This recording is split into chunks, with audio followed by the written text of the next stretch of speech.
Il n'y a donc maintenant aucune condamnation pour ceux qui sont en Jésus-Christ. En effet, la loi de l'Esprit de vie en Jésus-Christ m'a affranchi de la loi du péché et de la mort.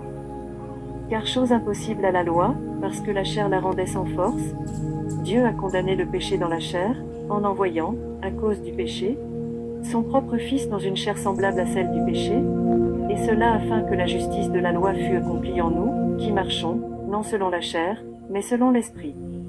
Ceux, en effet, qui vivent selon la chair, s'affectionnent aux choses de la chair, tandis que ceux qui vivent selon l'Esprit s'affectionnent aux choses de l'Esprit. Et l'affection de la chair, c'est la mort, tandis que l'affection de l'Esprit, c'est la vie et la paix. Car l'affection de la chair est inimitié contre Dieu, parce qu'elle ne se soumet pas à la loi de Dieu, et qu'elle ne le peut même pas. Or ceux qui vivent selon la chair ne sauraient plaire à Dieu.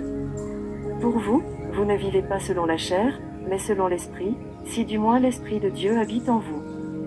Si quelqu'un n'a pas l'Esprit de Christ, il ne lui appartient pas.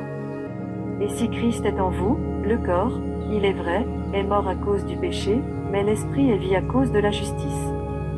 Et si l'Esprit de celui qui a ressuscité Jésus d'entre les morts habite en vous, celui qui a ressuscité Christ d'entre les morts rendra aussi la vie à vos corps mortels par son Esprit qui habite en vous. Ainsi donc, frères, nous ne sommes point redevables à la chair, pour vivre selon la chair. Si vous vivez selon la chair, vous mourrez. Mais si par l'Esprit vous faites mourir les actions du corps, vous vivrez, car tous ceux qui sont conduits par l'Esprit de Dieu sont fils de Dieu. Et vous n'avez point reçu un esprit de servitude, pour être encore dans la crainte. Mais vous avez reçu un esprit d'adoption, par lequel nous crions, Abba, Père.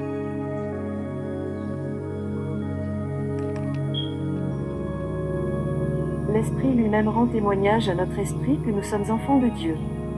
Or, si nous sommes enfants, nous sommes aussi héritiers, héritiers de Dieu, et co-héritiers de Christ, si toutefois nous souffrons avec lui, afin d'être glorifiés avec lui.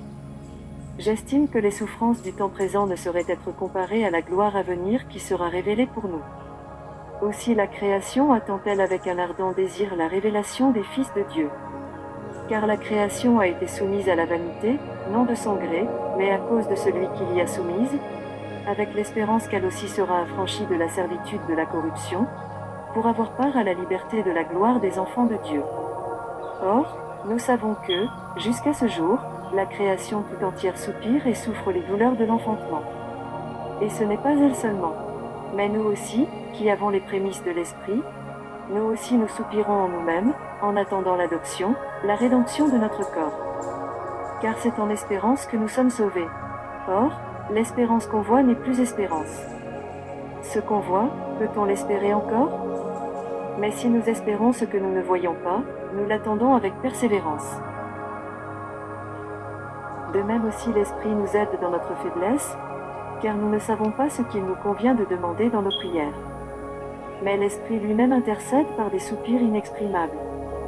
Et celui qui sonde les cœurs connaît quelle est la pensée de l'Esprit, parce que c'est selon Dieu qu'il intercède en faveur des saints.